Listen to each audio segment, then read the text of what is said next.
कई रूप हैं। मैं माता हूं, मैं बेटी हूं, मैं पत्नी हूं, मैं ही काली और मैं ही दुर्गा हूं। Hello my dear student and my friends, Amitabh education hub में आपका स्वागत है। और आज हम चर्चा करेंगे धारा जो है सेक्शन 354, धारा 354।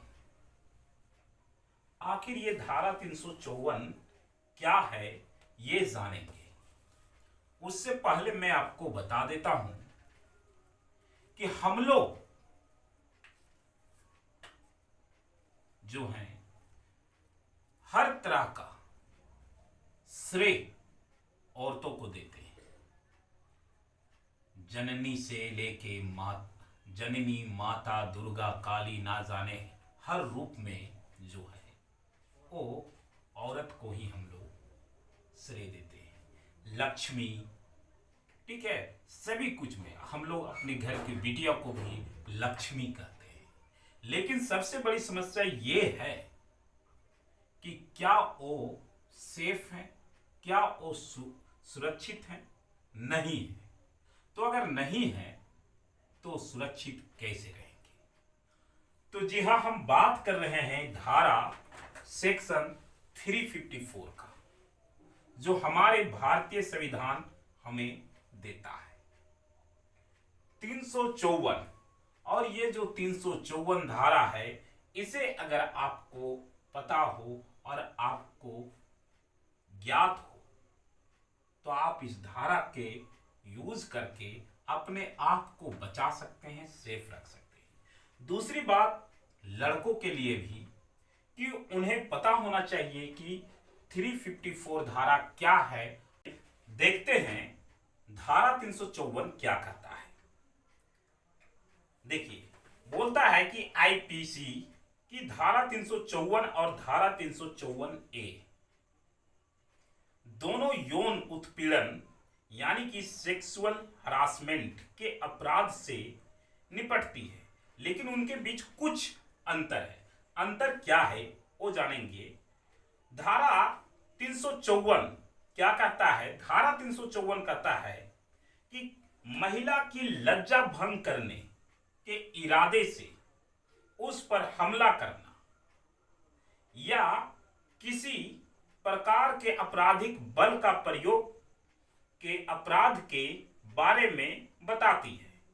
और इसके लिए यानी कि सिंपल सी बात है कि महिला को बिना टच किए, ठीक है, किसी भी महिला को या बिना टच किए, बिना छुए उसको आप जो है से उसके लज्जा को, मतलब एक नहीं होता है कि कोई खड़ा है और उसको बार बार हम लोग जो है टिप्पणी किए जा रहे हैं उसके ऊपर और बार बार उसके, यानी इससे क्या हो रहा है कि सामने वाला लड़की हो या महिला हो तो उसे असहाय महसूस हो रहा है, उसे खराब लग रहा है, ठीक है, और उसके बारे में उल्टा पलटा गंदी बातें करना, गंदी बातें बोलना। तो इस तरह से उस महिला का जो इज्जत है, लज्जा है, वो भंग हो रहा है। तो ऐसे में सेक्शन यानी कि धारा 354 लगती है। और अगर ये धारा 354 लग जाती है और आप अपराधी घोषित होते हैं तो आपको 1 साल का सजा हो सकता है, जुर्माना भी देना पड़ सकता है। तो इसमें किस टाइप के भंग आते हैं से देखिए। जैसे आप बार बार जो है किसी महिला को या किसी लड़की को आप बार बार पीछा करते हैं या बार बार उसे आप देखते, ठीक है, कि वो बस पे आया, आप भी आ गए कोना पे उसे देख रहे हैं, बार बार उसका पीछा कर रहे हैं, तो इस तरह भी उसका लज्जा भंग हो रहा है। दूसरी बात क्या है कि आप अपने दोस्तों के साथ जो है से कमेंट बाजी कर रहे हैं, ठीक है, जिससे भी लड़की या महिला को जो है इज्जत भंग होता है। या कभी कभी क्या होता है कि काम के दौरान भी जो है बहुत सारे ऐसी महिलाएं हैं जो कि प्राइवेट वर्क या सरकारी वर्क करते हैं, तो यहाँ पे उनसे सीनियर के द्वारा उन्हें इस प्रकार की टिप्पणी की जाती है जिससे उनकी लज्जा भंग होती है। तो ऐसे में जो पढ़ी लिखी महिलाएं होती है, जिन्हें कानून की अच्छी जानकारी होती है, अगर ना भी जानकारी है तो भी वो क्या करते हैं कि वैसे लोगों के खिलाफ जो हैं वो केस कर देते हैं। और आपको बता दें कि महिला उत्पीड़न में किसी प्रकार की जमानत नहीं मिलता है, याद रखिएगा। ऐसी गलती बिल्कुल भी आपको नहीं करना है। आगे है धारा 354, ठीक है, 354 ए। ये क्या करता है? ये कहता है कि अभी तक आपने मौखिक रूप से किसी महिला का इज्जत को भंग कर रहे थे, ठीक है, बट अब जो है आप महिला के इज्जत को जो है और मौखिक रूप से नहीं, जैसे गाड़ी हो गया, ठीक है, बस वगैरह में आप देखे होंगे कि अक्सर लोग चढ़ जाते हैं या भीड़ का फायदा उठाते हैं, उन्हें टच करते हैं, उन्हें छूने की कोशिश करते हैं, ठीक है। तो ये आप देख रहे हैं कि उनके साथ छेड़छाड़ हो रहा है दूसरी तरह। या कभी क्या होता है कि कॉलेज वगैरह में क्या होता है कि जबरदस्ती हाथ पकड़ लेना, उन्हें खींचते हुए ले जाना या धक्का मुक्की करना, ये सारे जो अपराध है ये धारा 354 ए के तहत होते हैं।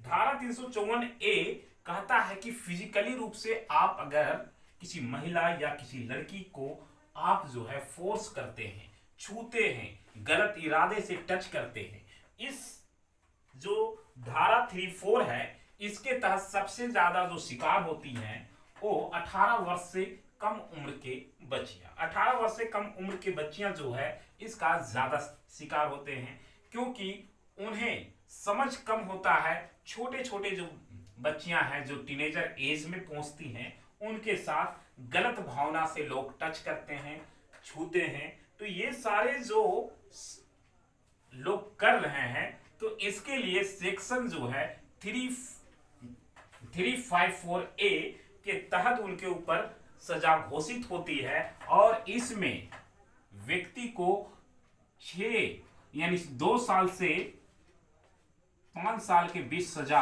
हो सकती है, साथ में जुर्माना भी हो सकता है। यानी कि सेक्शन 354 ए के तहत आपको ये पता होना चाहिए। इसलिए आपको थोड़ा सा जागरूक होना चाहिए और अपने बच्चों को गुड टच और बैड टच के बारे में उन्हें जरूर बतलाना चाहिए। इससे क्या होता है कि गुड टच और बैड टच से ये पता चल जाता है कि सामने वाला व्यक्ति किस मंशा से बच्चों को टच कर रहे हैं या उन्हें बहलाने या फुसलाने की कोशिश करते हैं।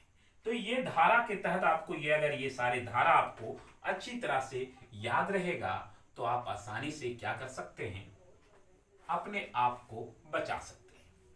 तो आज हम जाने धारा 354 और 354 ए में अंतर। बस दोनों धारा एक ही है छेड़छाड़ के लिए, लेकिन थोड़ी सी अंतर क्या है कि 354 जो है वो केवल बिना टच किए छेड़ना और 354 ए क्या है कि टच करके उसे छेड़ना या गलत इरादे से उसे टच करना। ठीक है, तो आज के वीडियो में इतना ही, फिर मिलते हैं नेक्स्ट वीडियो में। तब तक के लिए आप हमें इजाजत दीजिए। जय हिंद।